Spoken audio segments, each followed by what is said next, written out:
So I was just looking at my phone there the other day, and this article, you know, when you kind of go onto Google or something on your phone, an article just pops up.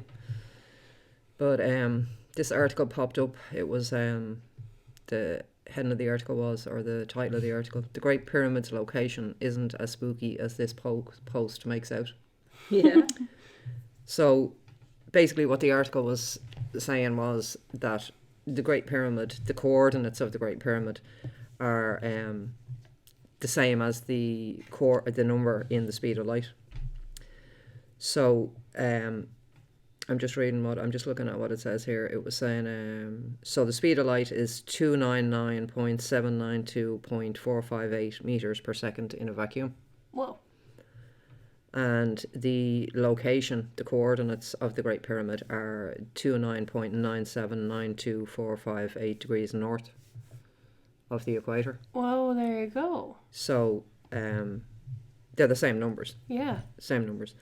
But this post is basically saying that that's just it's a coincidence. Yeah. You know, that because basically there's loads of other structures that are built around the world on those same coordinates of, 29.9792458, as the Pyramid of Giza, which is true. But I just thought it was interesting because the post kind of leads you into reading it in the sense of saying, the Great Pyramid it has the coordinates of the speed of light built in, and then it goes on to tell you how that's just a total coincidence. Yeah. And how many other... Yeah, it's a bit...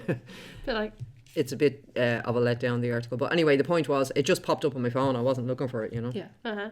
It just popped up when I went into Google the other day. But I just thought it was interesting the way it kind of lured you into reading the article with this, speed of light, Great Pyramid connection. Mm-hmm. Yeah. And then went on to deflate you by telling you that's a lot of... Yeah, it's just a pure coincidence because there's loads of other structures built on those coordinates.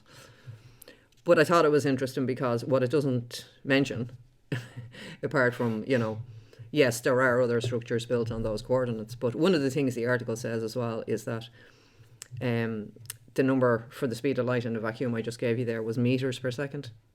So one of the things the article says is that the reason they say it couldn't be the speed of light that the Egyptians knew about, or not the Egyptians, but the ancient people builders, who, are attributed to constructing the pyramid, that the article basically is saying they couldn't have, they couldn't have known because they didn't know anything about meters. Well, that's not true. They did. They knew about feet, inches, meters, cubits. So they did. They knew about all of that. Yeah, their Metritrons universal cube. Measurements. Yeah. And they used all of the measurements. Yeah. Cubits, feet, inches, meters. So they did know about meters. But the article goes on to tell you that it's a coincidence because those ancient people didn't know about meters. Yeah. Well, they did. But anyway, that's not really the significant point. The thing is, it's telling you it's a coincidence, but at the same time, it's not mentioning the fact that, the Great Pyramid, while being built on those coordinates of the speed of light, also sits at the exact centre of the Earth's landmass. Yeah. Now, yes, there are loads of other structures that are built along the same coordinates as the Great Pyramid, but they're not built at the exact centre of the Earth, So the Great Pyramid not only encodes the coordinates for the speed of light in its placement on that line of latitude north, it doesn't only encode the speed of light in that way, it encodes the speed of light in a number of different ways. But also, as I mentioned, it's placed at the direct centre of the Earth, which means basically that the line of longitude, which covers the most amount of landmass on the Earth, and the line of latitude, which covers the most amount of landmass on the Earth, where they cross is where the Great Pyramid is placed. Yeah. The article also doesn't tell you that the Great Pyramid is a scale model of the Earth. Yes. On a scale of 1 to 43,200. So the Great Pyramid is a scale model of the Northern Hemisphere. Wow. On a scale of 1 to 43,200. Wow. It also doesn't tell you that the Great Pyramid tells you the distance between the Earth and the Moon, the Earth and the Sun. It tells you the size of the Earth, the size of the Moon, the size of the Sun. It tells you it's an astronomical clock, which basically gives us all of the information about the cycle called the precession of the equinoxes, which is a cycle that takes 25,920 years to complete. So I just thought it was funny, the article, you know, trying to kind of tell you that it's just a coincidence, you know. But all the article talks about is the speed of light. The fact that they didn't know what meters were, and that there's loads of other structures built on those same coordinates. But they omit to tell you that the Great Pyramid is built in the exact centre of the Earth's landmass. That it incorporates, apart from the fact that it's a scale model of the Northern Hemisphere, apart from the fact that it tells you the size of the Earth at the equator, the distance from the Earth to the Moon, from the Earth to the Sun, the size of the Moon, the size of the Sun. Apart from all of that information that's encoded in the Great Pyramid, it also encodes all the geometries. It also encodes pi, phi, and what we call the golden section. Yeah. That's all highly advanced information. So, you know, this article omitted all of that. Do you know what I mean? Yeah. But I find it interesting because, in a way, it kind of leads me into kind of what I wanted to talk about, which is the off-centering, if you know what I mean, of the entire world, really. Yeah. If you think about it, you know. And it's reflected in a strange way, kind of, in that article, you know. It was just made me think of all of that. But so if we look at for example, the story, you know, the creation stories, let's say, that are told in, or that come from, we'll say, ancient Egypt. One of the creation stories talks about Zep-Tepi. And that story is also told in a temple called Edfu Temple. I think I've probably talked about it before. Yeah. But the Zep-Tepi often is referred to as the first occasion or the first time, you know. But Zep-Tepi can also be referred to as like a 0 point, you know. So the creation myth associated with Zep-Tepi, for example, is about the Ogdode. And the Ogdode are the 8. So they say they're the 8 pairs. They're serpents and frogs. So, and they're male and female. So the creation story of Hermopolis is of the Ogdode, and it talks about how the 8 formed from the void, if you like. So the 8 formed from the void. 4 pairs of male and female, frogs and serpents. Serpents are female and the frogs are male. Yeah, serpents are female, yeah, and the frogs are male. And together they came from out of the void and created Atum. So Atum was, it says they created a cosmic egg and a pyramid-shaped mound on which it's often said that Atum sat on the pyramid-shaped mound, but often it's said that Atum was the mound, or the Ben-Ben. It was called the Ben-Ben. Atum was the Ben-Ben. So, if you think back to what I said just a minute ago there about the Great Pyramid being placed at the direct centre of the Earth's landmass, and if we think about the Great Pyramid as well, for example, the Great Pyramid, a lot of people think, for example, that the Great Pyramid has 4 faces. Well, each face of the Great Pyramid has, I can see it when I'm at the Great Pyramid. They say you can't see it unless you're looking from an aerial view on a certain day, like the equinox or something like that. Yeah. But I can see where the line is. When I'm standing at the pyramid, I can see where it is. You can see a line going down each face. And splitting it into 8 faces. Yeah. So I can see where the line goes down the middle of each face of the pyramid. And each face of the pyramid is slightly concave. In other words, it leans inwards. Oh, okay. So instead of the pyramid actually being what people think of as having 4 faces, it actually has 8 faces. So it's an octahedron. Yeah. So it has 8 faces. Wow. And so it makes like the Maltese cross flattened out. Yeah, if you were to squash it down. Yeah. The net. And yeah, it would make what looked like the Maltese cross, yeah. Wow. So if you think of what I was talking about, the creation story of the Ogdod, who are the 8, yeah? Mm-hmm. And think of what I'm saying about the Great Pyramid being 8, an octahedron being 8. Mm. And Atum being the pyramid-shaped mound, yeah? Yeah. Yeah.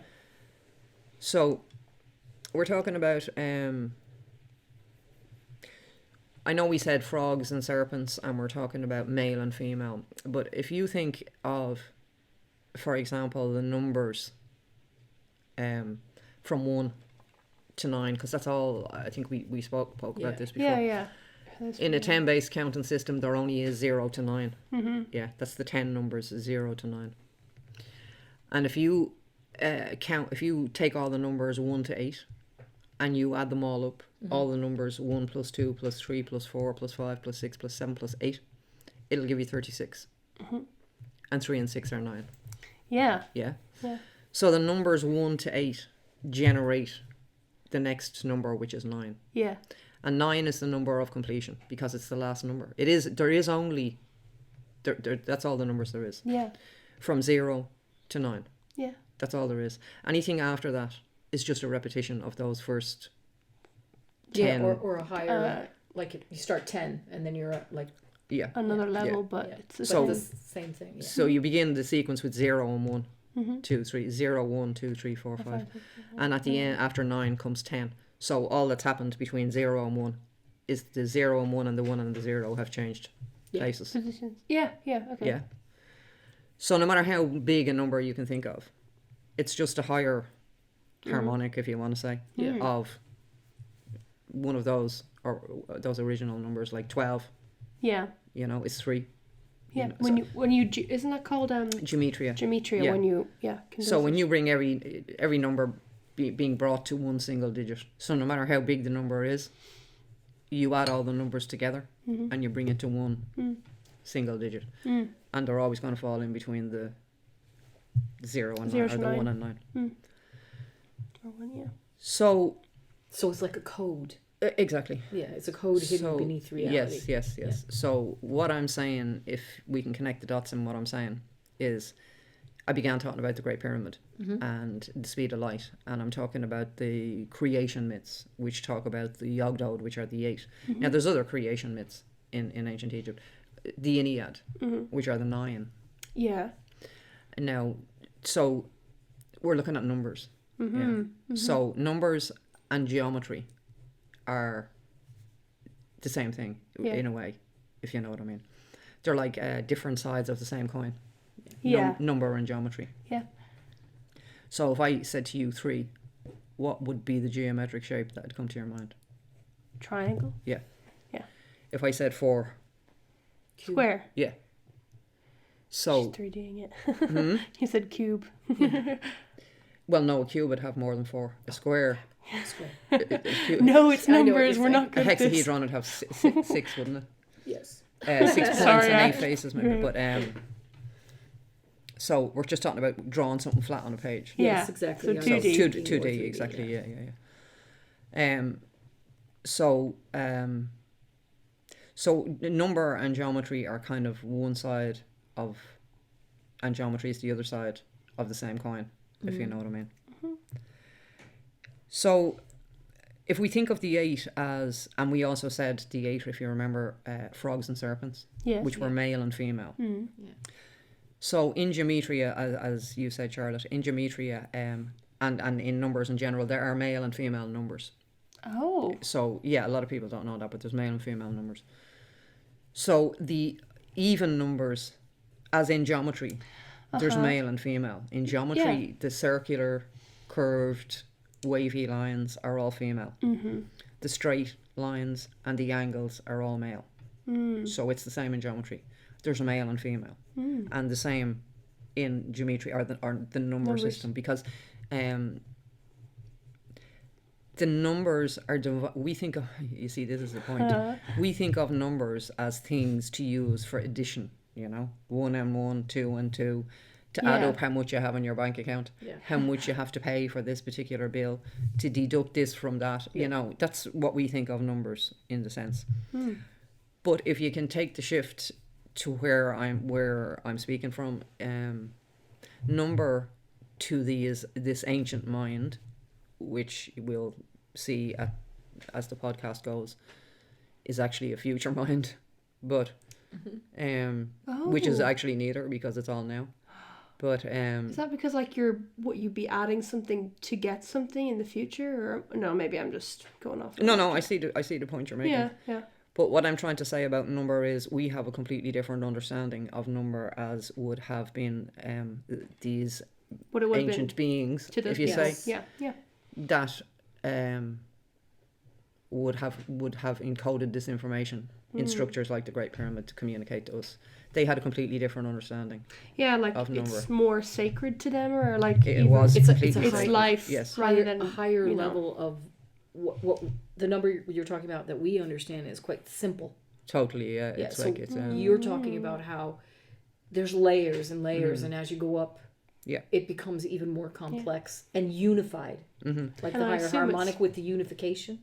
Yeah, so the intelligence, the higher that you know how to use it. So number in the mystery schools, and maybe I should have started out by saying this. So all this information was what was taught in the mystery schools. Yes. Yeah. And so analogy and parable and metaphor and symbol is all used to communicate higher dimensional information. Yeah. Yeah, we've talked about that before. Yeah. So, for example, as we've talked about before, physics, like quantum physics and equations relating to the operation of energy in the universe is not written in language or any language that we speak. It's written in number and symbol. Yeah. E = mc squared, right? Yeah, exactly. If we're going back to the speed of light thing, I was just thinking. Very good. An equation thing, Yeah. So that's where the understanding of number in relation to what I'm saying. Yeah. That's where you should be when you're listening to what I'm saying. Okay. And not think of number as just units of calculation, because number in this ancient wisdom, which was what was taught in the mystery schools, was divine. When they talk about the neter in ancient Egypt, which was translated into gods and goddesses, the neter, and these were the neter, the Ogdod, these were the neter, the Ennead. Okay. These were the neter, So, Atum, Shu, Geb, Tefnut, Set, Isis, Osiris, Nephthys. These were all the neter, They were the Ennead and the Nine. And so they were considered as divine processes. Now, I know that the word neter has been translated into gods and goddesses, and that's where the whole information that people have about Egypt comes from, because it's all translated as gods and goddesses. So Isis and Osiris were gods and goddesses. And deities people Horuses were gods and goddesses and all this kind of thing. Well, that's one level of the information. And that's the whole point. There's many levels. There's many levels. There's many layers. To trigger the other and ones. neters you've mentioned before, I understand as you say, aspects of nature. Aspects of nature, that's exactly it. So when you're in the lower level and you're thinking of gods and goddesses, you're in a very lower harmonic of what this actually is. Well, that's how all this information was translated, let's say. Yeah, translated, yeah. That's and turned into, as I've talked about before, the religions of because this is the seed of all religions. Yes. And it is the story of creation. Yeah. It's the story of creation, but it's told through number and geometry. So, and you're saying it's like divine processes, so like processes of nature or creation. Yes. Yeah. Like higher dimensional physics, or, you can talk of it in a sacred way, and you can talk of it in a scientific way. So it's just different labels.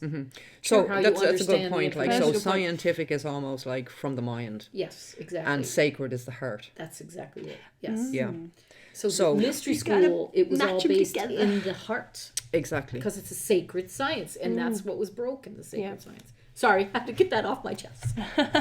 Yeah, so it's point, actually the unification, if you want to say, of the heart and mind, and that was the whole thing about weighing the heart.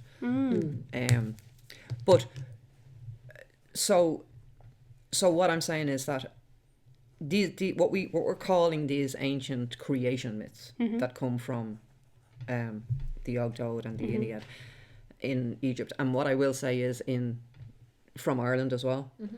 All the ancient creation myths, because we have our own, as you know, our own ancient creation myths and our stories. And I'm saying the same for those stories and myths as well. They were encoded in exactly the same way.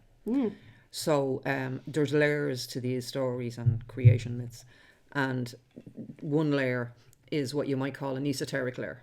So that would be what the general people would know. Yeah. And then there was an esoteric layer, which would have been an inner, kind of more evolved or advanced form of that knowledge. And then the highest of that knowledge would have been kept by the highest masters Yeah. and was taught in the mystery schools. That's what the mystery schools was created for, was for the dissemination and the transmission and the keeping alive of this knowledge and information. So so the story of creation as told through number and geometry. So what is that? Okay, so the information that's been talked about is how the one consciousness, Yeah. from itself created the illusion of the many. Okay. Oh. So, and I think I've spoke about this before, but Yeah. if we think in terms of, and it's been described this way, in terms of, if you think of consciousness before any form of creation, so we're talking about consciousness in the void. Yes. Yeah. Yeah, weird. And now we'll go, this is Zep-Tepi. Yeah. The Okay. 0 point. 0 right? point. Yeah. So we're thinking of consciousness in the void. And so in the void, the void is no thing. Is no thing. Yeah. Which means there is no thing. Everything is unified. Everything is one. Nothing has become distinct from anything else. It's just one consciousness with no thing. One consciousness. Yeah. And so what is being described in these creation myths is how this one consciousness from itself created the illusion of a multiplicity of a universe and galaxies and planets and people and Yeah. This is what's encoded in this knowledge. Wow. Now, what started me on my journey was that I had a motorbike accident, and I spoke about that before. But in part of that motorbike accident, I found myself sitting in what I've described before as like a bubble or a sphere, is what it was. Sitting inside a sphere.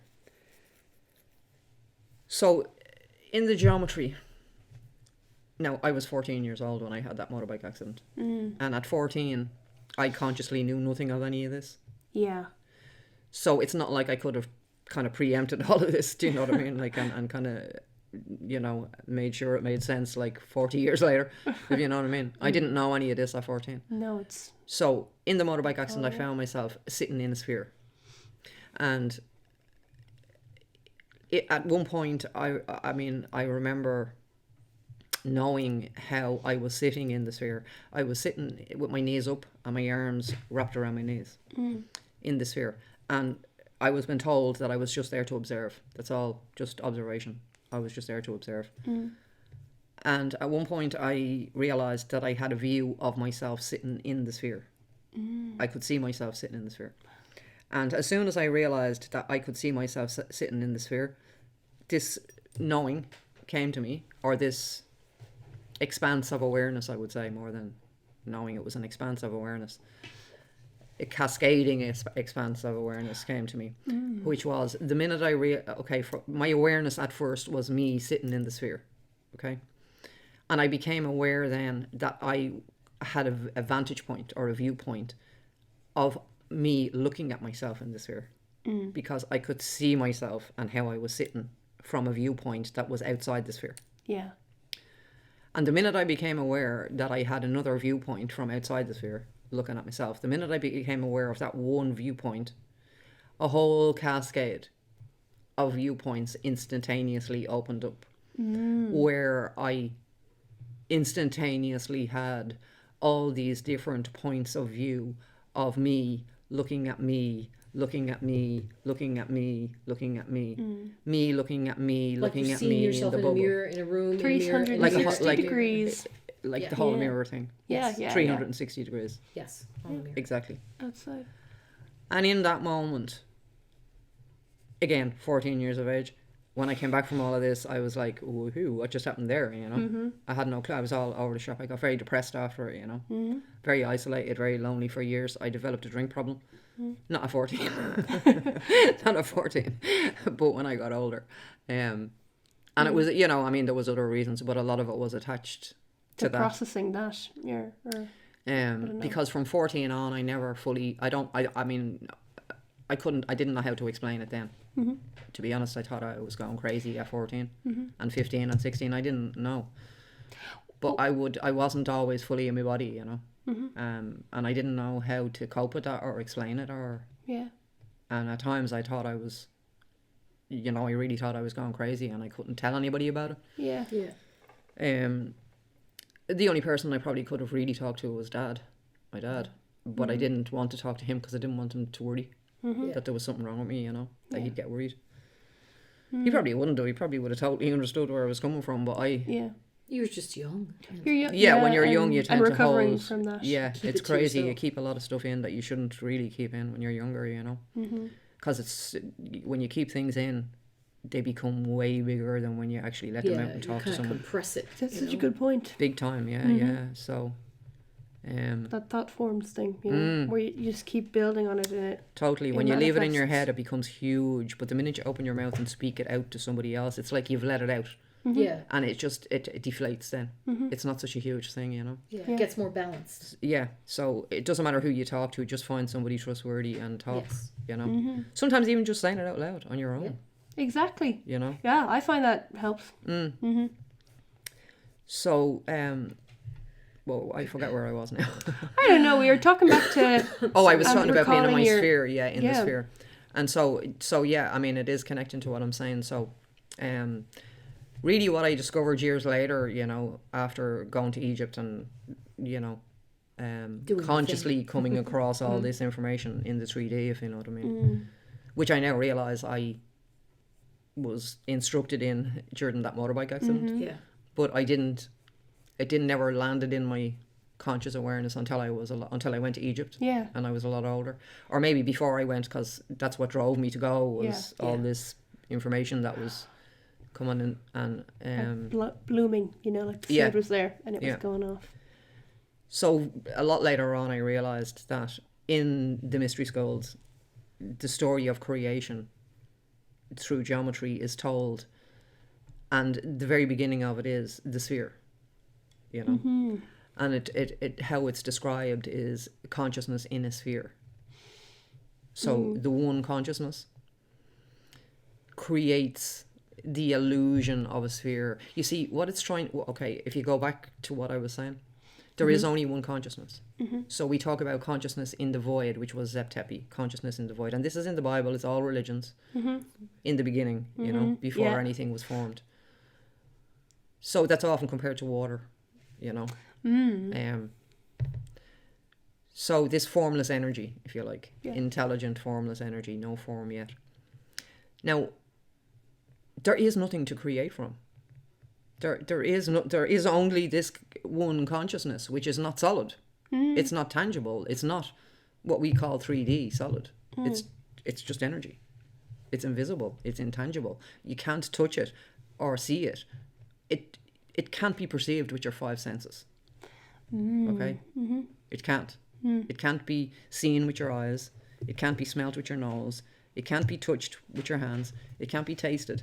And it can't be heard with your ears. This consciousness is not perceivable with your 5 senses. It requires additional senses, if you want to call them, to perceive this. So the 5 senses are what we call our 3D reality. Okay? Yeah. And we take in information through those 5 senses. Yeah. Yeah. Even that 5 is relating to geometry. Yeah. I was gonna... Yeah. So I realized that the whole story of creation through the mystery schools is described in terms of geometry of consciousness, which has to create the illusion of something other than itself. Okay. Yeah, like a mirror. So it's got to create what appears to be an inside and an outside. Okay. Yeah? Yeah.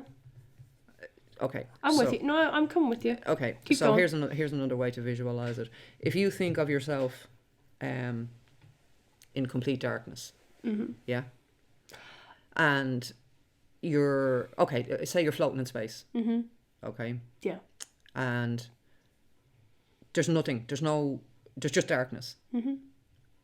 How do you know that you're there? whether, if you're there or not? But how do you know if there's just complete darkness? How do you know whether you're moving, whether you're standing still, whether you're upside down, whether you're sideways, whether you're upright? Yeah, you've nothing to orient yourself. There is no movement.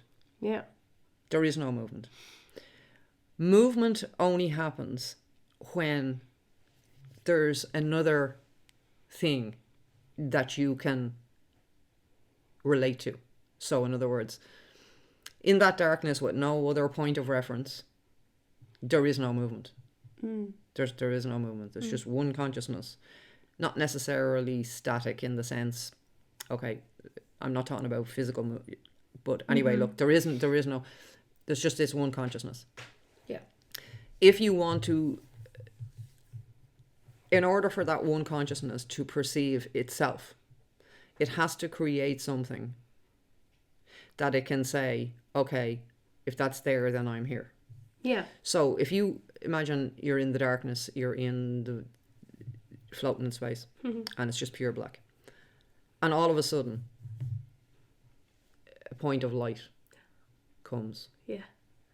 Now you can say, okay, if that's over there, then I'm here. Yeah. Yeah? Yeah. Like a reference. A reference point. If that point of light is moving, then you know that either that's moving or I'm moving or we're both moving. Yeah. So now there's movement. Yeah. Now there's movement. Now there's a here and a there. Yeah? Now there's a me and a that. Yeah, there's something active and there's like a reaction to that. I don't know. Does that make sense? Yeah, so... That's another... So this is polarity. Yeah. Okay? Okay. For example. Yeah. So backtrack to before the point of light arrived. Yeah. And you're just floating in space and it's black everywhere. So this is consciousness before anything. This is how creation is described through what we previously discussed, the Ogdo, the Ennead, and how it's not just talking about frogs and serpents, and how it's talking about much higher dimensional or higher dimensional information.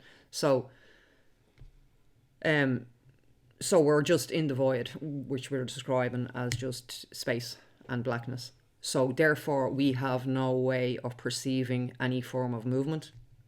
We've no way of having any reference point. We have no way of perceiving anything at all in form of being able to see ourselves in a way. Okay. If you also think of that point of light as a mirror. Yeah. Yeah. Yeah. And so now, by reflection, the consciousness can see itself. Yeah. Yeah.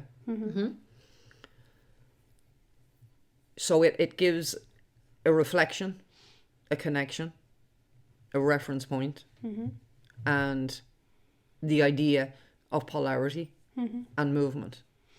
But don't forget, all of this is an illusion. Yeah, because you've created exactly. it. Because there is only one. There is only one consciousness. There is only one intelligent energy, and it's all unified as one. Yeah, it's not separate. It's one. So it's looking to create and experience itself. Yeah? Yeah. To be able to see itself. So how it's described is that it creates a sphere. A sphere. Yeah? Which is how you start your geometry. With a dot at the center of your page. And then a sphere. This is how you start your seed of life. So you have that circle, I should say, because it's a circle on a page. But it's reflecting a three-dimensional sphere, if you know what I mean. So it's describing that first sphere that consciousness creates in order to create the illusion of an inside and an outside. So in that way, it perceives itself inside the sphere. The sphere, the membrane of the sphere, yeah, is what's separating and differentiating between the apparent or illusional inside and outside. There is no real inside and outside. It's consciousness projecting itself. Yes. So again, back to the dark, floating in space, and there's darkness everywhere, and the point of light arrives, or the mirror, same thing. So that point of light, or that mirror, is in fact consciousness projecting itself out and looking back at itself. Yeah. So what I'm saying is, in my motorbike accident, that's what I was shown. Yeah. That's what I knew. That's what opened up completely in my awareness. That's what I was being... You remembered. It's not that I remembered, I just knew it. Yeah, you just knew it. So when I was in my sphere and I said I could see myself looking at myself, looking at myself, looking at myself, I could see... There was a me looking at me in the sphere.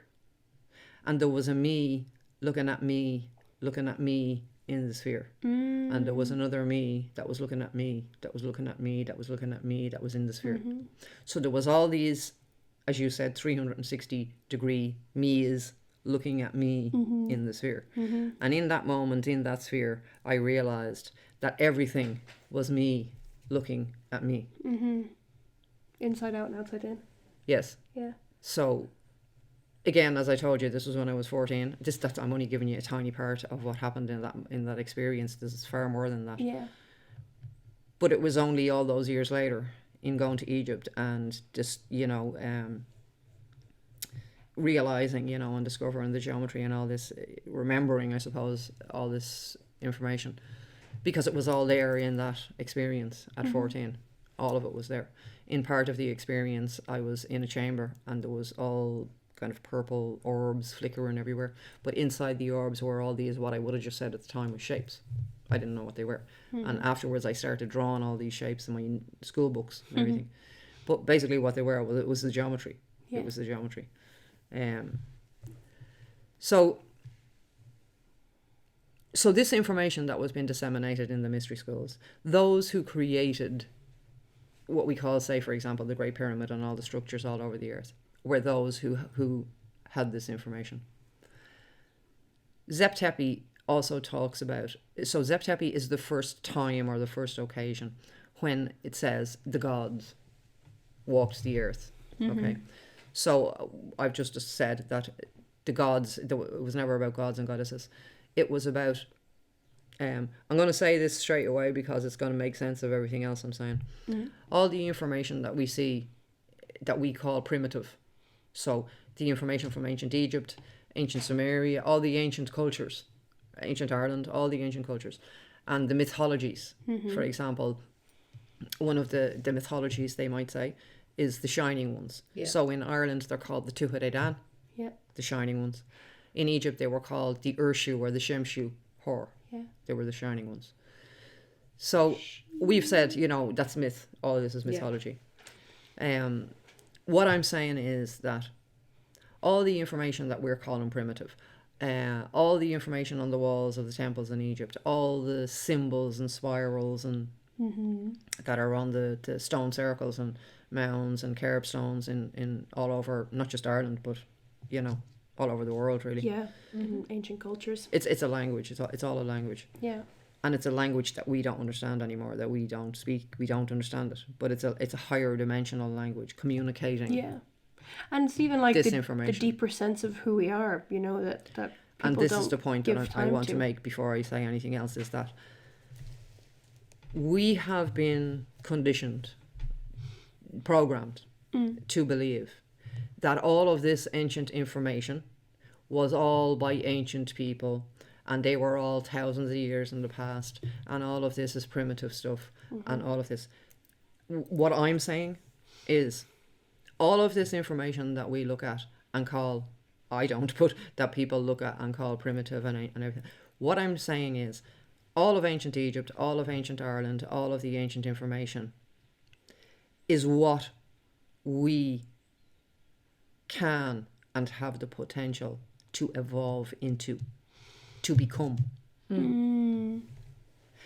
This is not ancient information of what we once were, or what people thousands of years ago, who we don't know who they are anymore, and we don't understand their technology and how did they build all this stuff and how could they build the Great Pyramid. We don't have the technology to do it today.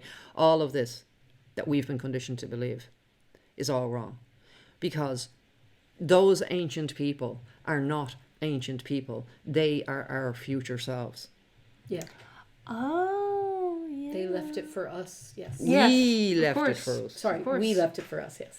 Yeah. So like what you're saying. we Yeah. are our future. So all of this information is what we are capable of evolving into. Yeah. We haven't even got there yet. Yeah.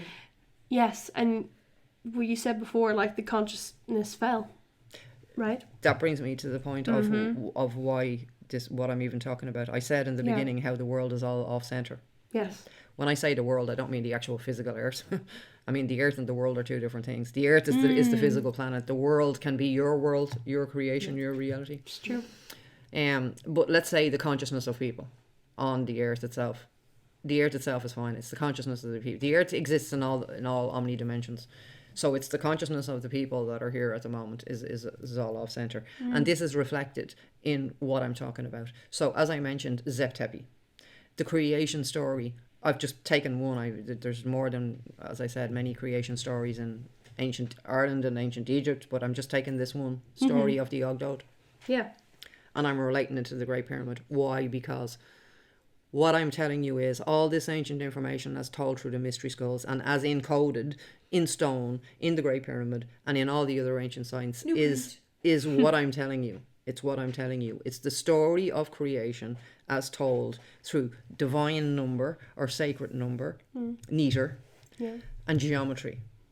So the neater, the gods, is not the numbers, is not the geometry, it's the knowledge. It's the knowledge. Yeah. And it's the one. It's one consciousness. Yeah. One consciousness. This knowledge unifies what is now separated. Yes. The pulse of creation goes from unity to separation. That's the pulse. Unity, separation, unity, separation. Cycle. It's like awake, asleep, Yeah. unity, separation, evolution, devolution, evolution, devolution, asleep, awake. Yeah, that's amazing. Night, day, yeah? Yeah. Yeah, those cycles. So, from the one to the many and the many to the one. Yeah. Yeah. Yeah. Jacob's ladder, climbing the ladder back up to heaven. As I said, the earth exists in omni dimensions. Our consciousness, the consciousness of most people, are existing in third dimensional earth. That's not to say that higher dimensional earth doesn't exist. It's just they're not tuned into it. So the story probably of the most famous initiate was Jesus. And was Jesus an actual person, or is Jesus styled on every initiate? You know? But the story of Jesus... The one in the many or the many in the one? Yeah. The story of Jesus is of a person, immortal, who ascended and became immortal. So all the information contained in what we call ancient mythology is our story of how we are Jesus. Every person is Jesus. We are mortal with the capability. It's not that we have the capability. We are already immortal. We are already the one consciousness. But we have to remember that we are that one consciousness. So our journey, which is what's told all over the temple walls, all over the mounds, and in the actual construction of all of these things, the information is contained in the number and in the geometry. The Great Pyramid itself, as I mentioned, is 8, has 8 faces, not 4, because it's an octahedron. Okay, so we talked about the creation story of the 8, and how. Can I just ask, is 8 a female number? 8 is female because it's curvy. Yeah, yes, that's it. Okay, so just check it. Female numbers are even 2, 4, 6, 8. Really? They're female. Yeah. Male numbers are odd numbers. 1, 3. So 3, 1, 3, 5, 7, 9. Odd and even numbers. If you look at the even numbers between 1 and 8 and the odd numbers between 1 and 8, there's 4 pairs. Two sets of 4. There's your Ennead, Ogdode people. Exactly. Yeah. So in the Ogdode, there's 8. Yeah. 4 males and 4 females. Yeah. If you look at the number sequence 1 to 8, you'll have 4 male numbers and 4 female numbers. Yeah. Oh. 2, 4, 6, 8 female. Yeah, and they're more curvier even when you look at them. Yeah. And then the uneven numbers are 1, 3, 5, 7. Yeah.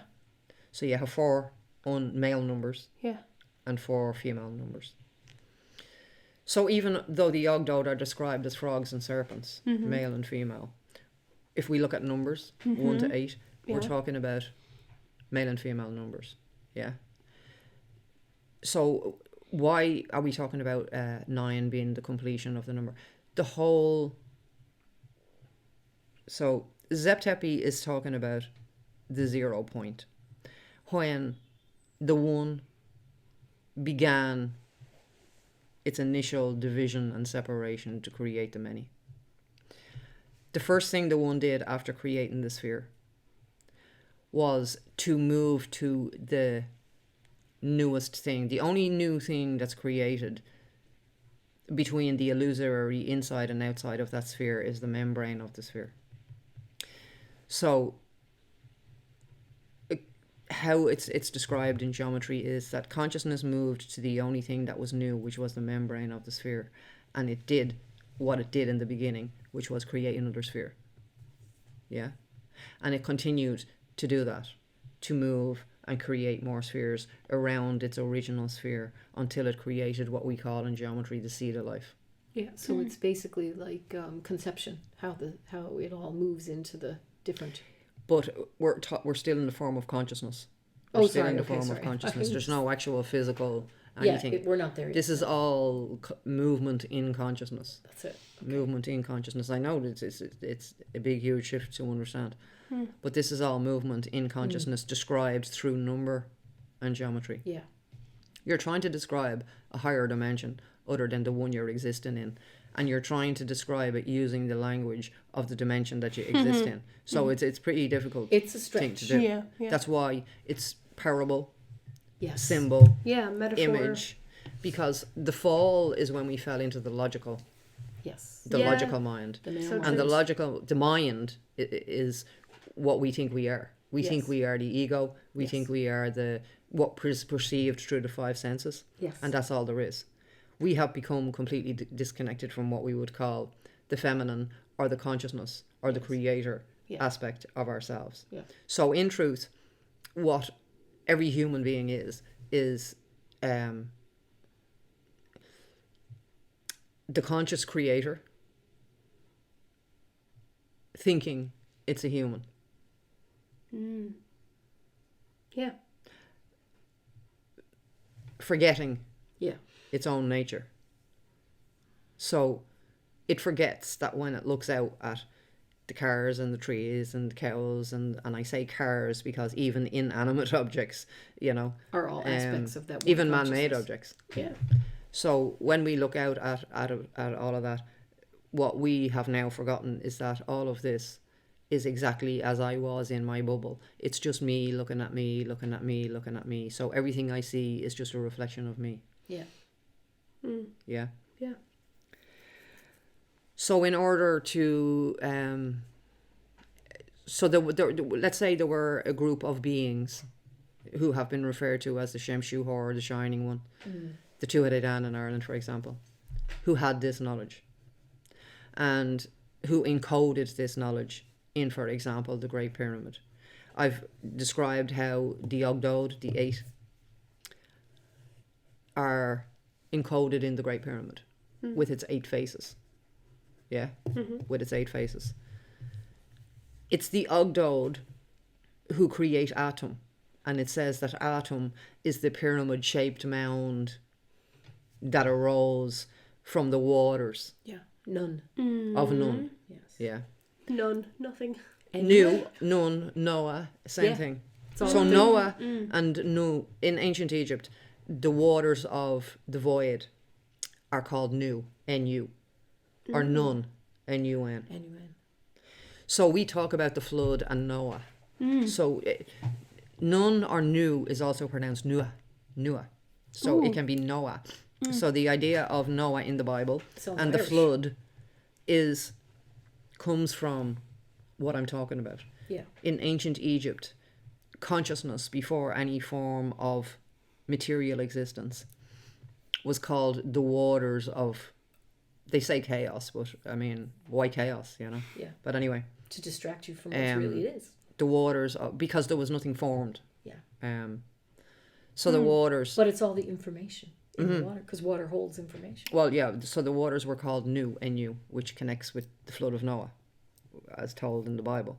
Because as I mentioned, all those books are retellings of this ancient information that was contained in the mystery schools and that are geometrically and mathematically contained within the Great Pyramid. All this information is encoded in the Great Pyramid, geometrically and mathematically.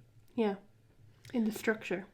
Don't forget, this went back to the article that said... I know, that's what I was thinking. I was like, don't worry, I was already thinking in my head. The fact that it's a coincidence. The speed of light is a coincidence. So, we'll just write it off because we don't understand it now in our fallen consciousness. And we don't want anyone else to wake up and remember it, because then they will know that they are everything and everyone. So Atum then goes on to create what's known as the Ennead, which are the 9, you know. So in ancient Egypt, the numbers 8 and 9 represented squaring the circle and circling the square. Ah, yes. Vitruvian man. Vitruvian man. And of course Leonardo da Vinci encoded all of this information, you know. He was in the Great Pyramid. He worked for the Sultan of Cairo. In Babylon. That's exactly it. There's the town in Cairo called Babylon. There you go. So the Ogdod and Atum is the Great Pyramid, is what I'm saying. The eight sides of the Great Pyramid. And you may say, okay, well then there's 9 when it comes to Atum, there is 9. But if you think of the base of the Great Pyramid, so there's 8 faces and a base, which is 9. Yes. So the Great Pyramid encodes the 8-9 ratio. And in ancient Egypt, 8 and 9 was the circle and the square. 9 represented the circle, 8 represented the square or the cube. Oh, okay. So that's the ratio. If you think of an octahedron, an octa is 8. Yep. So an octahedron has 8 faces, which the Great Pyramid has. It has 8 faces. And as I mentioned, it's located directly on the centre of the Earth's landmass, where the longest line of latitude, the 0 degree meridian line, passes straight through the sarcophagus and the Great Pyramid. The 0 degree meridian line cuts the Great Pyramid and the sarcophagus directly in half. So the Great Pyramid represents the first form of matter to emerge from the void. Yeah. The first, not even matter, but the first thoughts. I was just going to say that, the first thoughts. To emerge from the consciousness. The first beginning aspects of creation, if you like. So let me say also, it's also described in such a way that consciousness in the void, yeah? Again, we're back to consciousness in the void. Yes. Remember I said it projects itself to appear as if it's a point of light on the horizon reflecting back at itself, but it's really itself. It has projected itself to look like it's a point of light reflecting back to itself. So it's also described that consciousness in the void projects 6 directions. 6 directions. Up, down, front, back, right, left. Yeah.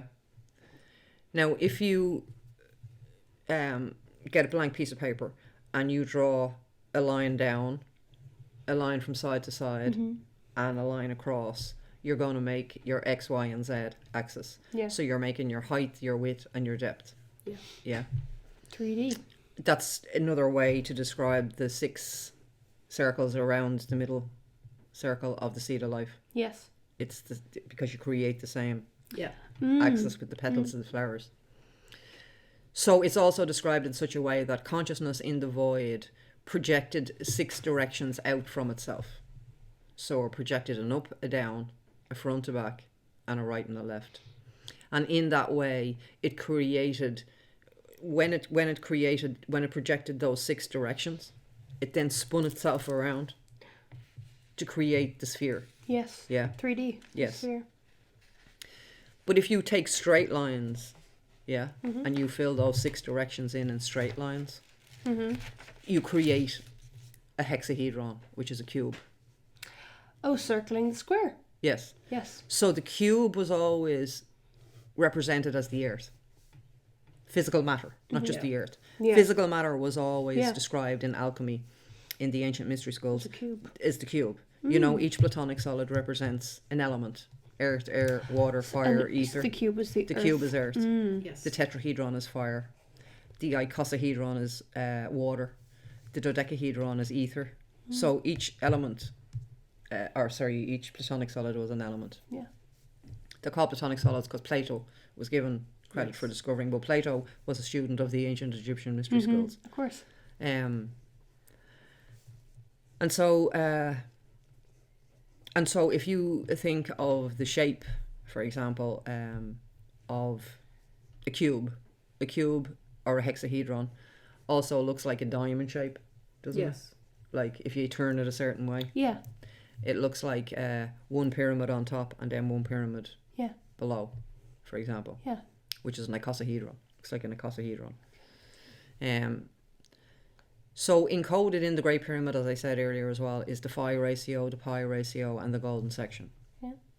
So all of the geometries that creator consciousness created through number, and there's only 0 to 9. There are no other numbers. That's all there is. 0 to 9. And through geometry is all encoded in the Great Pyramid. The Great Pyramid itself is placed at the very centre of the earth.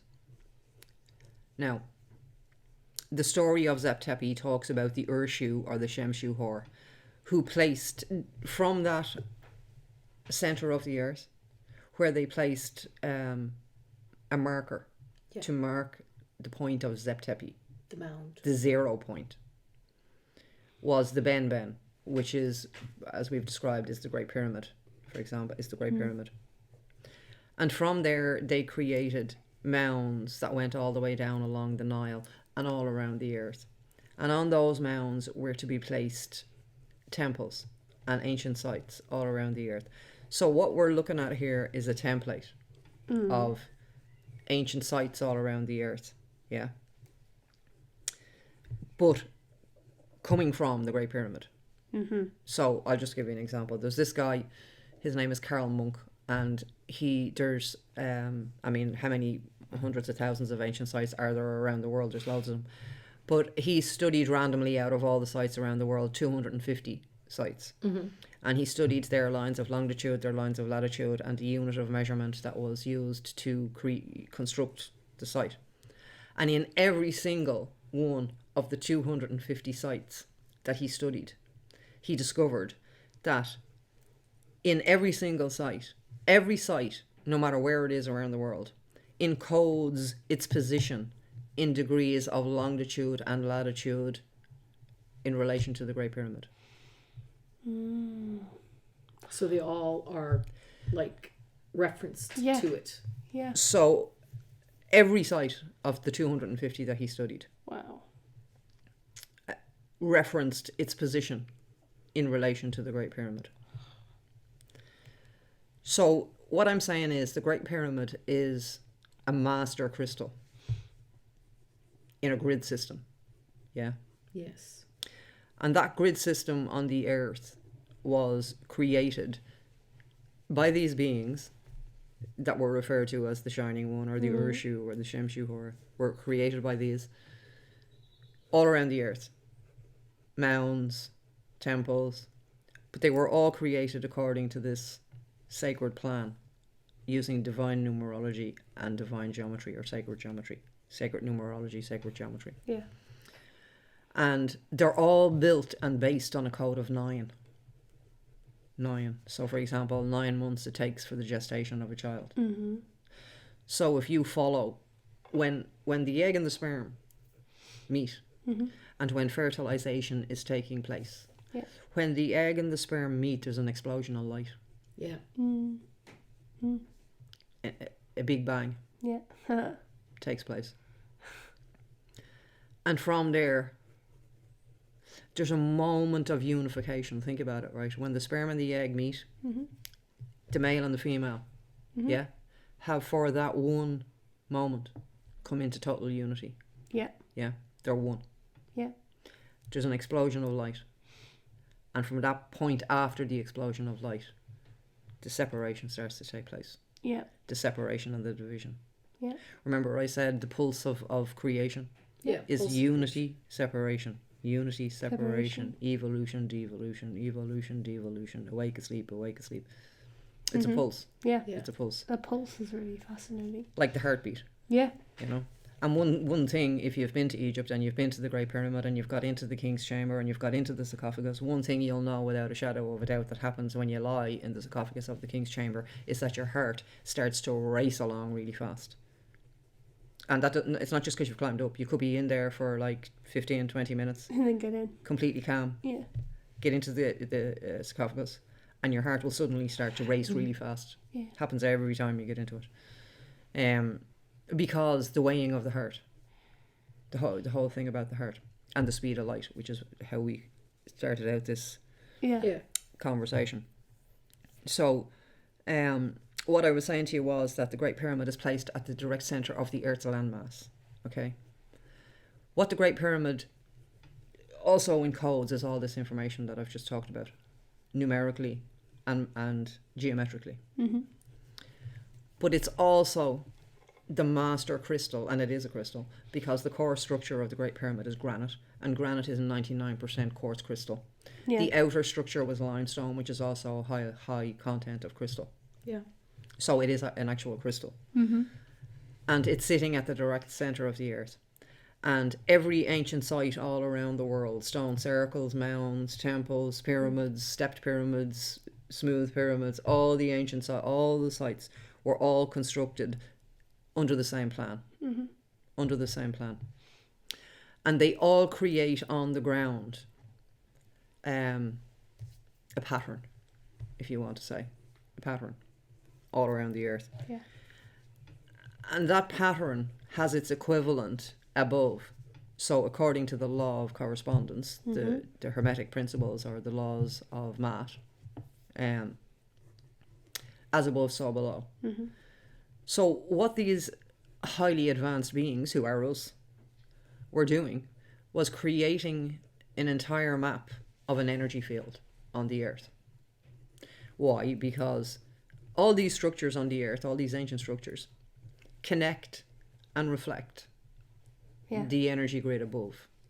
So what is the energy grid? The energy grid to which these ancient structures, the Great Pyramid being the master crystal at the centre, which means it's the biggest portal to that energy field, or higher consciousness or highest consciousness grid. So we spoke about Jesus being an initiate, and we spoke about his ascension. So the ascension of Jesus, as an initiate and as a master of this ancient information, is exactly what we're talking about, and is exactly what these people were talking about. And they were telling us, you are immortal. Mm-hmm. Mm-hmm. You've just forgot. You are immortal, and this is what you are. That's what Jesus said. Jesus said, what I can do, so can you. That's right. And even more. He tried to tell people, this is not just me that can do this. But the problem is, that this is what it's been turned into. So instead of actually understanding this knowledge and walking the path of this knowledge, most people now pray to Jesus and worship Jesus and do whatever they do. But the point was to actually understand. The symbol of Jesus was the fish, which is the vesica piscis. Yes. Which is the intersection of two equal-sized circles, which create this. They also call it the fish bladder shape. Mm-hmm. Right? That is to denote that he was a master of this information. Yeah. The geometry and the numerology. Because geometry and number are the only way to describe this higher dimensional information. Geometry, numerology, and images. Yeah. Yeah. Because it is only the geometry is used because our logical male energy was the one that fell. That's why it's called the fall of man. Yes. We fell. Yeah. It's not saying men, just men. The fall of man means that humanity fell into its logical side of its self. Mm-hmm. Male side. Yeah. And the male side is the logical side, the ego side, the side that we use for, as I mentioned earlier, numbers, the calculations of numbers. Yeah. The side that labels everything and puts everything in its place, like Monday, Tuesday, Wednesday, Thursday, Friday, 1, 2, 3, 4, 5. Yeah. And the one that separates everything. So the logical sees separation in everything. It sees the difference. Yeah. It sees the difference in everything. So that's green and that's blue. That's white and that's black. Yeah. That's a cat and that's a dog. That's a tree and that's a car. It sees the difference in everything. Yeah. Whereas the feminine is the unity. Yes. It doesn't just see the unity, it is the unity. It knows the unity of everything. Mm. Now, the feminine also does not have any capacity to process the language that we use in the 3D. Any form of language, English, Gaelic, French, German, it doesn't matter the language. Yeah. The feminine aspect of us does not process that language. Yeah. It processes the language of geometry, of number, but in a divine way, not in the male logical way that we use it. And it's your dreaming and your creative aspect. Yeah. Yes. From which most people in the fallen state today are completely disconnected. Yes. The reason for the geometry, as I mentioned earlier, the geometry is a composite of straight lines and angles, which represent the male energy, the circles, the waves, and the curvy lines, which represent the feminine energy. Why the geometry was left as a tool of, remember I just told you, the symbol of Jesus was a geometric symbol. So it's extremely important. This is highly advanced information. Yeah. The reason the geometry was important is because the process of ascension requires the unification of that fallen male and the female that is still connected, that is still of the one. Yeah. Yeah. That is the unification of what you might say the Ka and the Ba. Yes. Mm. To create or the unification of Osiris and Isis. Yeah. To create the child. And the child is on the higher dimension. Yeah, the divine child, yep. But all of this is within you. The male and the female energy is not separate from you. It's you. You are you are the one who divided itself into the male and the female. You are the one that divided into the male and the female. And became the child. And then became the... So, in order to show the male, the logical, which is the one who has fallen into the 3D and has completely forgotten that it is immortal. Yes. It is the creator. It is the creator. It is the creator. But it has fallen into the 3D. It perceives its reality through what we call 5 senses. So essentially what the fallen logical mind is a sensory database. Yes. That's all it is. Yeah. That's all it is. It perceives only that which it can detect with its 5 senses. Only what it can see, smell, taste, hear, and touch. That's it. So that is the compilation of those 5 senses is what people think is their entire reality, is the entirety of everything from beginning and end, which it's not. No. It's only a very small spectrum of a sensory database that you have gathered. And that you gather on a daily basis and that you build up into a picture of being your reality, but that's not all there is. Well, exactly. And that's what this ancient information is telling us, that's not what all there is. Well, even like the pineal gland versus the eyeballs, right? The eyeballs only see a tiny spectrum, but your pineal gland is an eyeball that's connected to the void. Exactly. Right? And that's like the eyes of the mystery schools as well. Yes, exactly. They were divided in the right eye and the left eye. And so the right eye of Thoth, the left eye of Thoth and the right eye of Ra. And again, they were male and female. That's it. And the symbols were the sun and the moon. And so... Yeah. So this is about bringing the fallen consciousness, if you like, the fallen male consciousness, who has quantified everything and doesn't understand infinity, or that's why there's in the beginning, Yes. That's why in the Bible, the Torah, which is the Old Testament, it starts with in the beginning.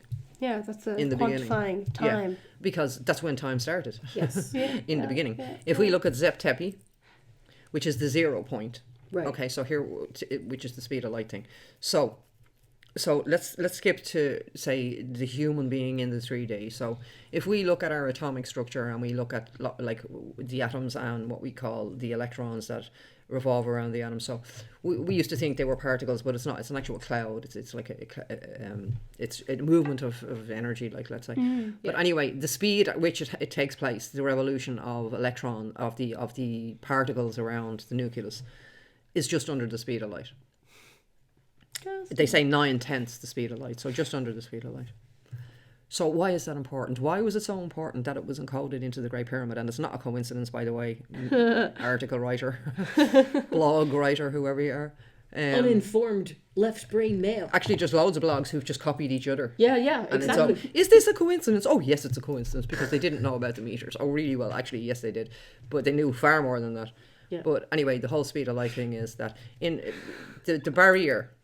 The barrier to your 5 senses and that which you can perceive is the speed of light.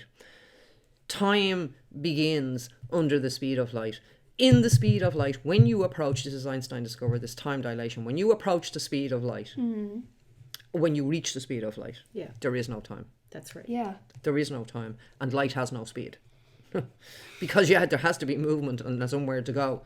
Yeah. Do you see what I'm saying? Yes. When you start approaching... When you bypass and go, you see people that say you can't go faster than the speed of light. But the point is, light doesn't have a speed. That's it. There is no speed in light. That's because we're perceiving it, right? That's because our fallen state thinks light has a speed. We have to quantify it. Exactly. The observer effect. And it's not a constant either. The observer effect. Even in the 3D, it's not a constant. But anyway, they say that the speed of light, there is nothing faster. Well, there is. But, thought is faster, for example, than the speed of light anyway. Yeah. But there is no speed of light. There is no speed of light. That's an illusion. Yeah. Okay? Because light doesn't have a speed. Yeah. Light is everywhere, all at the same now. Yes. It doesn't move from one place to another. Wow. It doesn't travel from one place to another. It's not made up of individual little photons. It's like the double slit experiment or the observer effect, which yielded the information of the wavicles. In other words, is it a particle? Is it a wave? You know what I mean? It's both at the same time. It's a wavicle. A wavicle. It's a particle when someone is looking at it. That's right. Okay? So the quantum realm collapses. Yes. Yeah. Into, well, think back to what we were saying. Yeah. Think back to what we said in the beginning. It's in the water. It's in Think the back waters. to what we said in the beginning. Yeah. Consciousness in the void. Yes. Yeah. Yeah. Remember I said when I was in my sphere? Yeah. Mm-hmm. What was I been told? You're an observer. That's right. That's all you have to do is observe. So, geez, you had your own personal observer effect experiment. Everything was there. I know. Everything was in that experience within of that course. motorbike accident, and it has taken me 40. I don't actually know how many years it was from then, but anyway, a long. I'm not telling you because it was a long time. No. It was a lot. So You don't all need of these years it's taken me to Decode it. figure out what all of that was about. But what was I saying? I'm after running going off track there. Or what I was saying. Back, like, you are the observer. Yeah. So that's what I was. That's the whole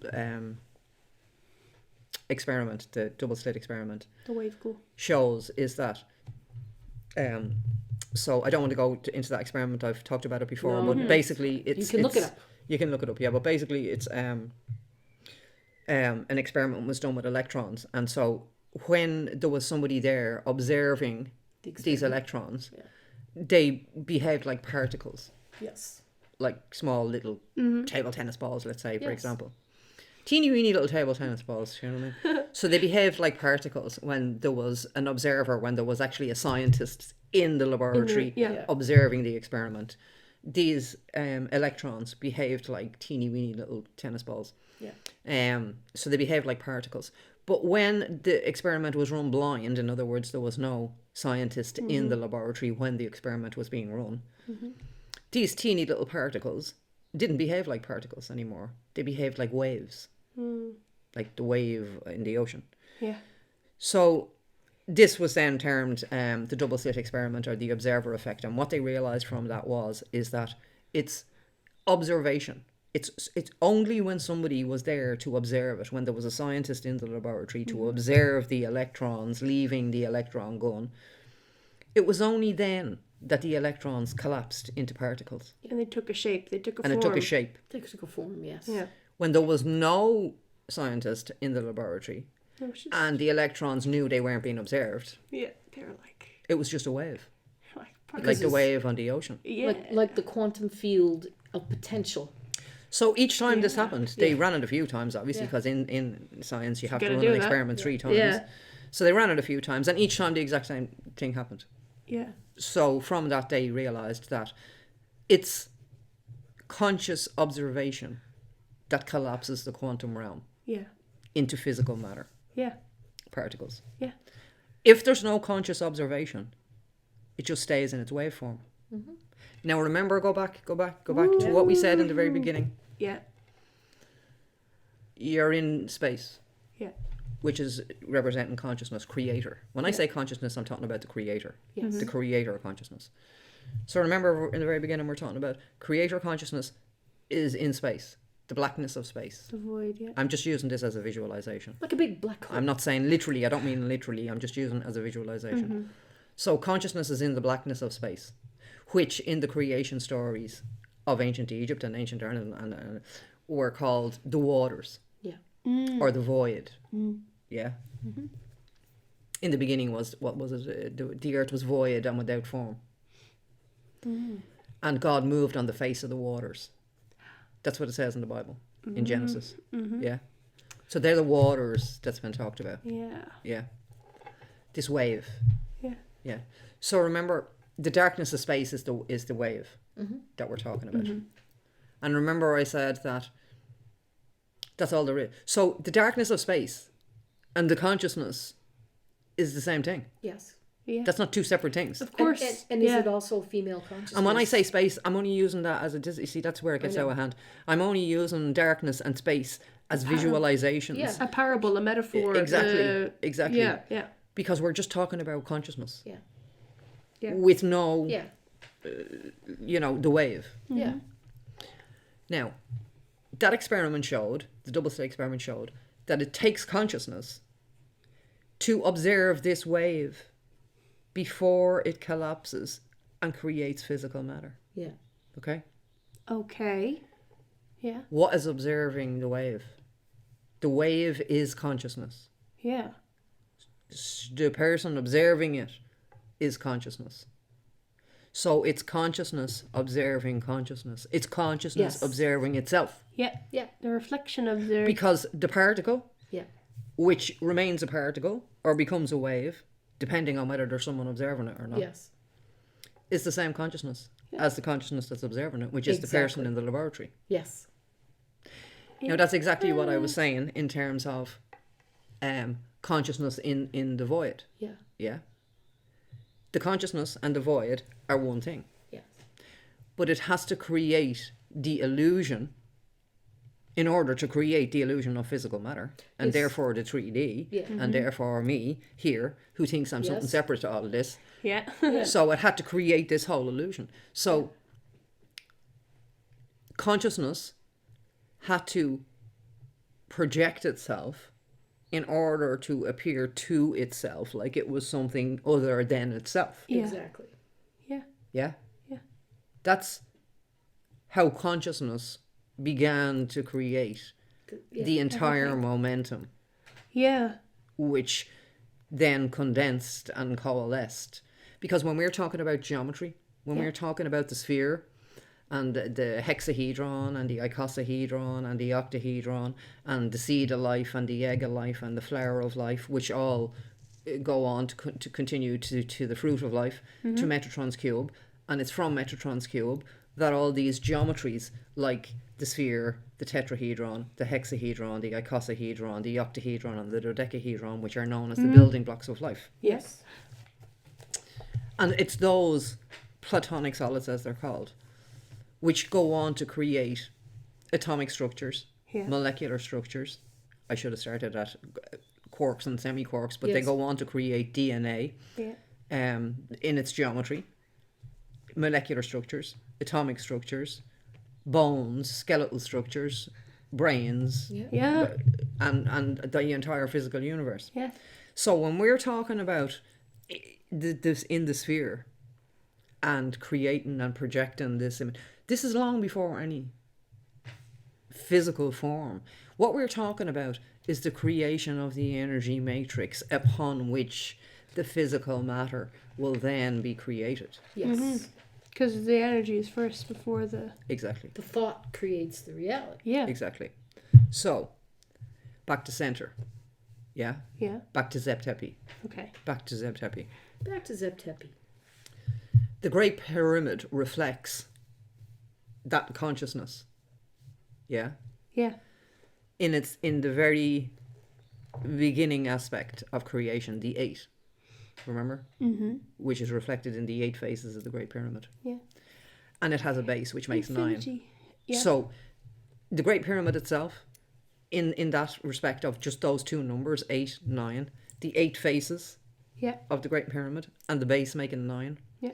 Remember I told you that 8-9 ratio is the circling of the square and Yeah. the square. So also to do with Vitruvian Man, Leonardo. I mean, this Yeah, is the just divine, so yeah. much to get into, like, but just for one podcast. Yeah. And remember I said that all the structures around the earth, all the ancient structures around the earth, what we were calling ancient structures, are all related back to the Great Pyramid. They're all connected to the Great Pyramid. In other words, all the structures around the earth, including the Great Pyramid, were not created at separate times. Okay? That's what we've been told in our history, or what we call our history. Yeah. That all these structures around the earth were created all at different times. Yeah. This was created at this time. No, they weren't. All the ancient structures around the earth were created under one plan. Under one plan. Were created according to one consciousness. Yeah. Were created using what I've been talking about, the geometry, the level of knowing that I've been describing throughout this process, Yeah. or this podcast, Yeah. was the level of consciousness of the beings that were creating this entire structure of sacred sites, ancient sites all around the earth, with the Great Pyramid being the master crystal in the center. Yeah. So what were these ancient sites doing all over the earth? They were connecting and reflecting Yeah. the energy field that was above the earth. As above, so below. Exactly. What was the energy field above the earth? Remember I said the earth exists in all dimensions. So we're talking about heaven on earth. Yeah. Ooh. And if we look at the ascension of Jesus and we look at how it took place and where it took place, Yeah. without getting into it, I think I spoke about it before. Rostau, if you look at Rostau, the word Rostau, it's also Taurus spelled backwards. Oh, that's true. And the Great Pyramid was known as Bull Mountain, Yes. and the bull was Osiris. Osiris Yeah. Yeah. that's the whole Jesus story. But Rostau also. You know the way Leonardo da Vinci wrote things mirror image? Yes. Okay, You so do, think yeah. about that in the terms of what I'm saying. Oh yeah. Go So on. Hit me Taurus with it. Mountain is Rostau, Yeah. which is the Giza Plateau. Yes. The cross upon which Jesus was crucified is in Greek is called Stauros, which is Rostau, spelled backwards. Yes. Yeah. It's all there. Basically, Yeah, it's Leonardo da all there. Vinci On the cross of mirror matter. imaging. Yes.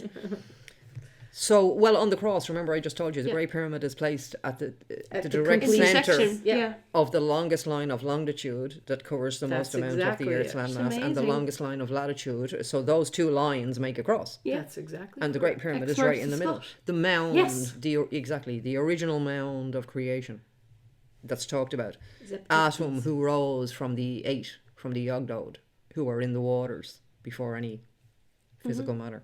Atom. Atom arose from the eight. And it Yeah. says Atom was the Ben. The Ben is the pyramid. Yes. Wow. Yeah. Yeah. Atom then went on to create a further 8. So Atom and the other 8 are called the Ennead. So you're looking at a sequence of 1 to 8, Atom being the 9th, and then Atom creating a further 8. So Wow. that's 9, 8, 7, 6, 5, 4, 3, 2. Yeah. So it's 1 to 8, 9, and then back down again. Remember I said 9 is the number of completion? Yeah.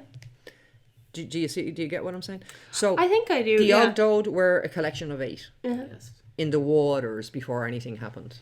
Yeah. Snakes and frogs. Remember I said they're numbers, they're processes, Yeah. right? Yes. So how many processes did I go through when I said consciousness in the void projected out? That's one right. process, isn't it? Projected out. No. Yeah. Saw its reflection. You could say that's another process. Yeah. That's where the numbers come in. 1, 2.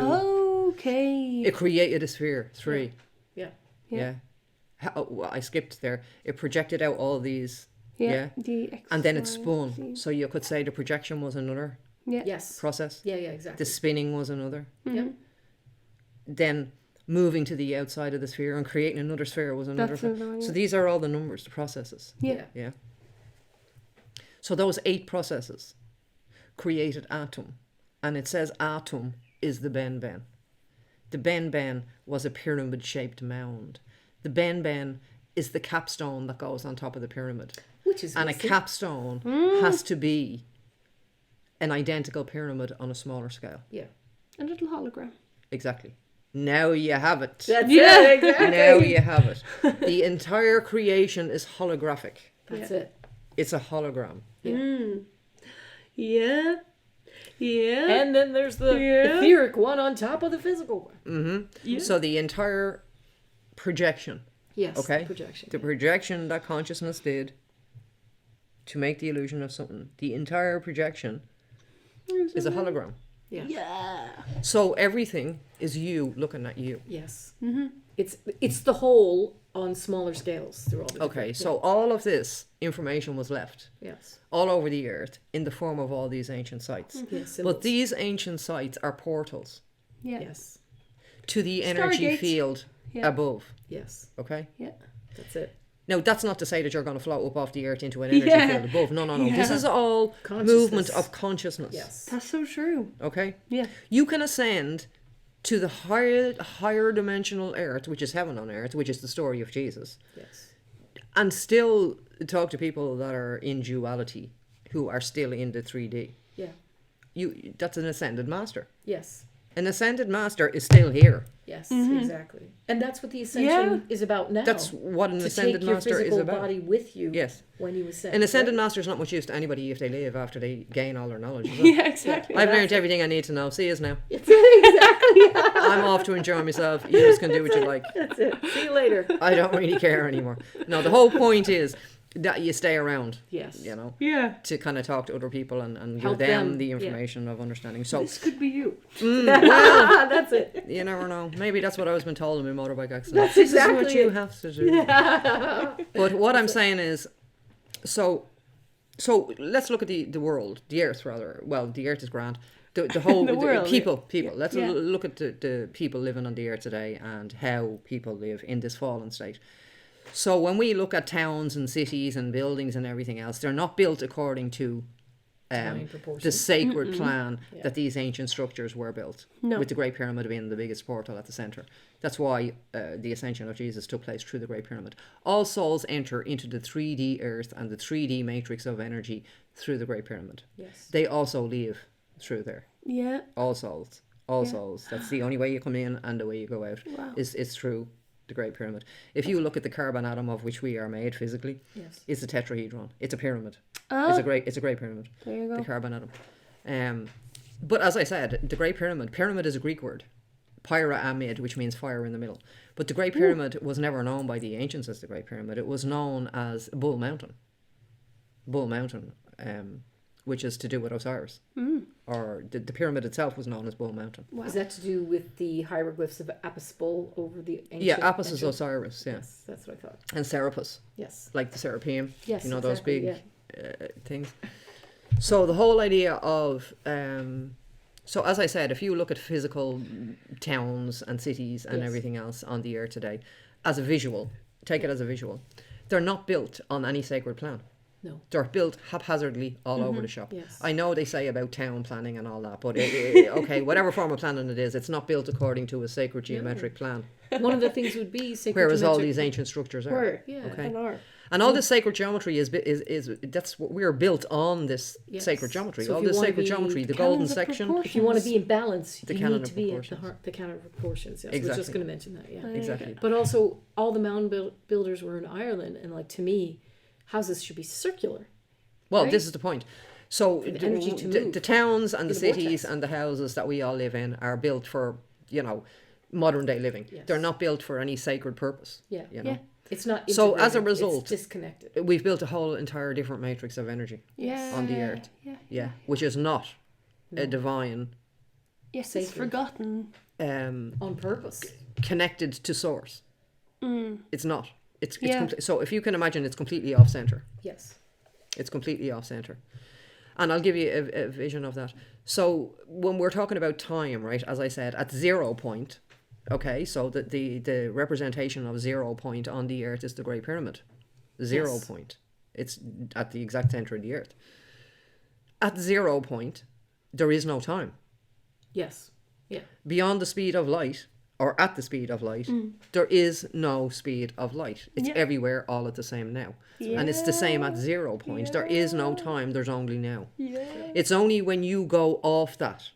Now, if every structure on the earth is connected back to that 0 point, yeah, then every one of those structures are also a 0 point. Yes. So within That's that the holographic entire thing, matrix of energy, Yeah. there is no time, yeah, and you're beyond the speed of light. Your consciousness and your being, which is no longer physical, vibrates beyond the speed of light. Whoa. This is what the Ascension of Jesus is, Yes. what all this information is, Yes. and what we can and will do. Yes. Exactly. What we've Because the already done, future- because it's us who's left this for ourselves. Yes. You know, as I mentioned, all this ancient information is not what these ancient people did, is what we have the potential to do Did you? Yeah. if we walk the right path. Yeah. Yeah. Yeah. They are ourselves. They aren't ourselves in the past. They're ourselves in the future. Yes. And there's not even a future, as I said in the very beginning. There's neither a future or a past. There's only now. That's Yeah. right. And the more knowing of that information, you realize that the idea of future, past, and even time in itself is the entire is the illusion. Yeah, It's the that's illusion. The illusion, yeah. Beyond the speed of light, there is no speed of light, and there is no time. It's all here and now. Yeah. So if you look at an entire Earth with all the structures around the Earth being linked back into this 0 point, of which there is no time, of which is beyond the speed of light, then the consciousness on that, in that energy field, is experiencing a higher dimensional Earth, which is heaven on Earth. The unification. Yeah. They're experiencing unity, not separation. The reason they were called the Shining Ones as well is because the evolution, as I said, the 9 months that it takes for a fetus to evolve in the womb. If you look at an evolving, gestating fetus in the womb, it goes through the process of becoming everything on Earth. So it goes through a reptilian phase, it goes through a mammalian phase, and then we come to the human that's born at the end. So the gestation actually covers the evolution from the Big Bang, when the sperm and the egg light. meet, and there's a flash of light. Yeah. And then the division process starts. Then the fetus, the dividing, Particles. Yeah, it looks like a tadpole or Yeah, fish. yeah. it goes through all the stages of life on Earth Yeah. until after 9 months it comes out as a human. Yeah. Okay. That's a small cycle compared to the cycle of consciousness falling from unity into separation. Okay. Remember I said at the very beginning, when the two come together, the sperm and the egg, there's unity. Explosion of light. Yeah. So before the fall, there was unity. Then the separation starts to happen. Okay. But then you'll find unity comes back together again. It's a cycle. It's a a circle. it's a whole It's a whole sphere. exactly. Procession of the It really equinoxes. is. So remember I said to you that all of this whole thing is based on a number 9. Yeah. 9 months for evolution to take place on a human being. But the human being that's born after 9 months is born into the 3D, the fallen state. Yes. Okay? Everything in this ancient knowledge was about the perfected being. So, for example, the temple of Luxor is the temple of man, the temple of the perfected being. The story of Osiris and Isis and Horus, and the divine of conception. Isis and Osiris coming together to create a child, not through sexual intercourse, because Isis turned herself into a bird. Osiris was already dead. His penis had been chopped off and thrown into the Nile. So clearly it wasn't the usual way a child was created. Yeah. So they're not talking about that. They're talking about something different. So the whole idea of the evolution of the 9 months it takes for the fetus to go through the evolution of all life on Earth, mammalian, reptilian. You literally have been everything in the 9 months in the womb. You've been a reptile, you've been a bird, you've been an insect, you've been a plant, you've been everything, and then come out in the end as human. Which means that you have the knowledge of all of those things within. Yes. Wow. So if you think in ancient Egypt, where they portrayed images like a man with a bird head, for example, like Thoth, or a woman with a cat head, like Sekhmet, if you think that what they were actually showing was that we were birds, so we have the knowledge of all that within us. Yeah, the language of the birds. We already were birds, we already were cats, we already were bears, we already were blades of grass, we already were trees. Cows. We know, we already are all of this. Remember, we were already all of this. yeah. And the 9 months of gestation shows us that. But we come out as a fully formed human being, and then we grow from a baby to an adult, and we think evolution over. Yes. This is it. Right? This is it. Evolution's over now. This is it. Yeah. Right? No. And this is what these ancient, future, now people Yes. who were them and us at the same time knew. That's it. At the same now. They knew that when we do all this 9 months, get born, grow up, think we've evolved and think we're great. Yeah. No. Your evolution continues. Yeah. Your evolution continues now from physical, to the next level, Yeah. which is becoming light. Yeah. You now need to become light. Yeah? Yeah. You're finished with the physical. That's it. Whatever you learned there, because you're conscious. You Our can next take it step with now you. is to become light, which again, just to go back to Jesus, I'm just saying that because it's what most people will know about Jesus. What did he do, when he came back 3 days from the dead? And Thomas, when he said, "Don't touch me. My body has not fully formed." He was light. Yes. Yeah. He hadn't got a physical body. He was just light, Yeah. The shining ones. They were Yeah. light beings. The Shemshu Hor, the Urshu, they were light beings. So, The two of the Danon. light beings, yeah. Yeah. Um, And the Druids too, I'd say. well, yeah, I mean, they connect with the Essenes and all that. So that's a whole other... It's the Okay. same Sorry. thing, but I mean, it's I know, another I know, we're conversation already- is what I mean. Hour 40 in. Yeah. So go. we'll wind it up now. But anyway, that's... so we are not something other or separate from these light beings. We are these light beings. Yeah. And this information that we call ancient that has been left is showing us that the next step in our evolution is to become a light being. Yeah. And all the information that's left in the ancient, what we call the ancient sites and the temples, and is the instructions on how to become light. And part of that becoming light is, this is the alchemical wedding, I suppose they would call it, the alchemical wedding, is marrying the male and female within. So the fallen male, logical mind, the ego of the 3D fallen mind, and the creator consciousness, the knowing and remembered creator consciousness of the feminine. So it's bringing them two back into perfect balance. Yeah. And they represent, so the fallen 3D mind represents the mind, yeah, and polarity. So the whole separation thing, because in the 3D, in our, fallen logical state, in our male energy state, we see the separation in everything. Yeah. It's all us and them. And Yeah, that's what's causing true. all the crap in the world. It's all It us is, and them. yes, yeah. It's us and them. It's this country against that country, Yes. this religion against that religion, this group of people against that group of people, this colour skin against that colour skin, this football team against that football team. it's all, Yeah. this, Yeah. and it's all the separation. Yeah. The fallen mind does not see unity. No. It No. sees division. It sees True. separation and division. So true. Yeah. So the whole thing about the weighing of the heart in ancient Yes. Egypt and the unification of the heart and the mind is what I'm saying. It's the unification of the male and the female as told through the geometry, sacred geometry and sacred numerology. Yeah. And when those two again are brought together, which is depicted in the form of the sperm and the egg coming together, they create this flash of light. And light. And that light is what you are. That's Yeah. it. That's the consciousness. That's the water in the beginning. That's the new. That's the consciousness Yeah. before anything. That's it. When you were just floating and there was nothing, you didn't even project anything. Yeah. Just, You just one. Didn't have a direction. When You it was- just a don't. star. Exactly. So when I mentioned in the beginning, bringing it back to center, this whole consciousness, higher consciousness grid and information is available. But if we look at, for example, I said the 0 degree meridian line runs straight through the Great Pyramid and Giza, which represents 0 point, in which there is no time and light does not have a speed. It's everywhere all at the now. Imagine that what we've created is completely off center from that. Like a false grid.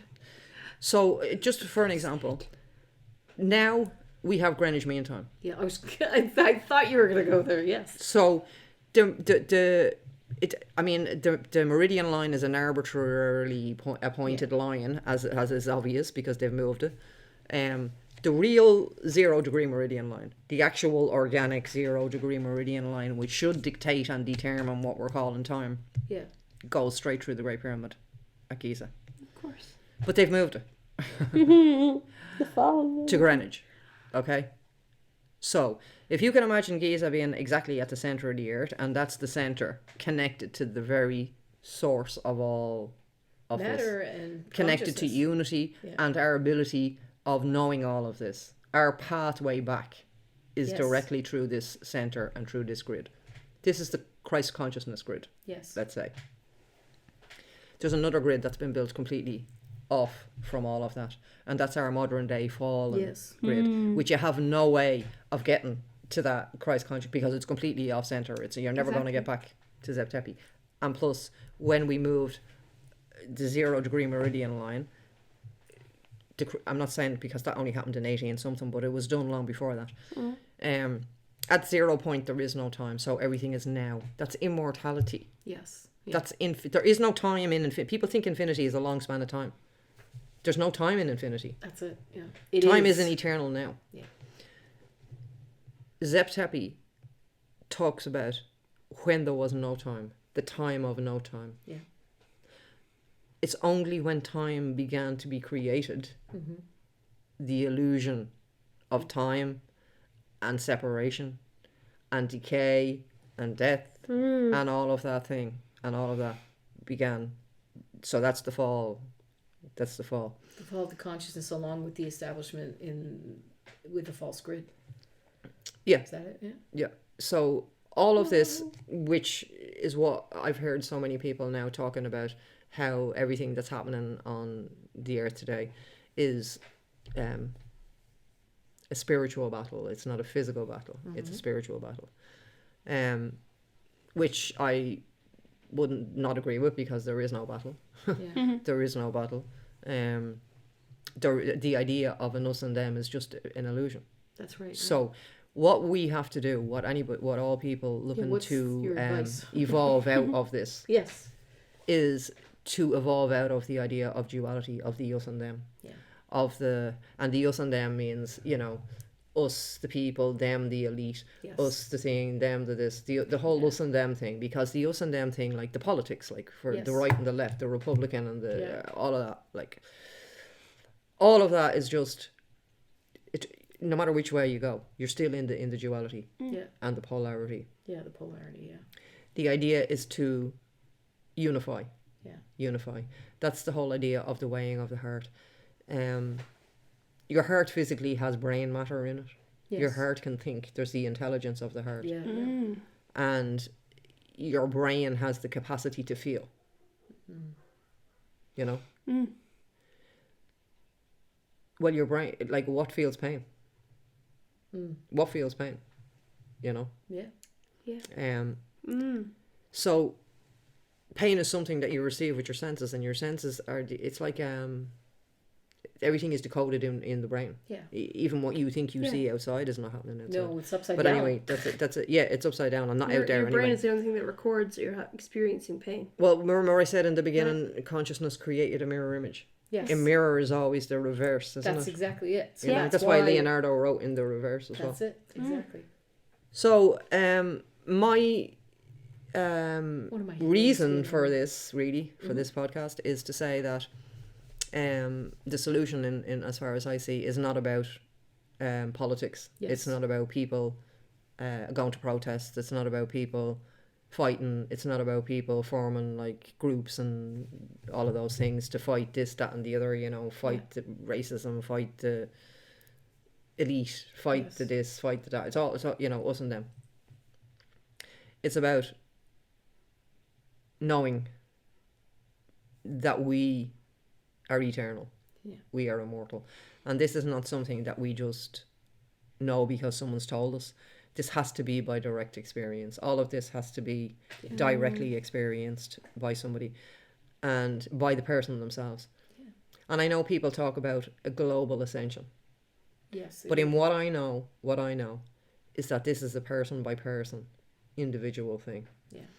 2012 was the end of, I mentioned earlier, the processional cycle, which is a cycle of consciousness rising and falling. And so for half of that cycle, for half of 25,920 years, which if you add all the numbers up, by the way, add up to the number 9. If you add the numbers in 25,920, they add up to 9. Everything is based on the code of 9 because 9 is the number of completion. The Yog-Dod and the Ennead, if all of the creation stories are about sacred number and sacred geometry, and describing through sacred number and sacred geometry the creation of the one into the many and the ascension of the many back to the one. The connection and the reflection. So one of the most important things is to realize that it's not external, it's internal. It's all internal. There is all nothing internal. external. There is nothing external. That's what I'm saying. You are the creator. You can't join a group. You are the Yes. creator. Yes. You are the creator. And all She's saying that again. You are the creator. Yes, and all of this is showing. It's not that you believe it. Yeah. You know it. You know it. Yeah, You know exactly. it. And my motorbike accident and everything I did in my life was showing me that this is what I already knew and what I already know, you know? Yeah. So fear is the thing that everybody is controlled by. And the biggest fear that everybody has is the fear of death. Yes, exactly. And because of my motorbike accident, and anybody who's ever been through a death experience, they all have one thing in common. They don't fear death. Yeah, they're not. Because the other thing they all have in common is they know there's no death. Yeah. There is no death. We are eternal beings. And if every single person on the planet embodied that knowledge, didn't just believe it, but knew it by direct experience, everything would change in the blink of an eye. And this is what was happening in what we call ancient Egypt and in all these ancient cultures. They weren't primitive people. No, they were moving beyond the veil of what we call death. Yeah. Now, in order for us to do that, we have to accelerate our consciousness to beyond the speed of light. This is where the whole speed of light thing comes into it as well. In order to ascend beyond the 3D or out of the 3D matrix, because as I said, time and space only become what we appears to be real to us below the speed of light. Beyond the speed of light, if we could actually accelerate our consciousness beyond the speed of light, or physically move beyond the speed of light, first of all, we disappear from the 3D. That's it. Well, if you accelerated your physical body now beyond the speed of light, you would just disappear in front of my eyes. I wouldn't be able to see it anymore. Like monatomic gold. So where do you go? You don't disappear, because energy cannot be created or destroyed. First law of thermodynamics. Energy cannot be created or destroyed. It just changes form. Yeah. So where have you gone? Because you're not destroyed, because you can't be. You've just changed form. So you're existing, but on a different form that my five senses or any one of them cannot pick up. That's it. Yeah. Where are you asking me? I think I'm everywhere, no? So that is the for everybody to move into that knowing, which is what we all are. We are all eternal, we are all immortal, and the whole of the people on the earth is being controlled by their fear of death. Yes. And the reason for all of this information is many, but it's also, as I mentioned, if everybody knew that there was no death, you couldn't be manipulated. You couldn't be controlled or manipulated. Yeah, exactly. True. That's exactly it, Antoinette. Anyway, I think I'll leave it there. So that's it. That's wonderful. Thank you. Well, okay, and everyone thank take you. care. And thank you. Listen to it over Ponder and over on again. that. And thank you. Thank you.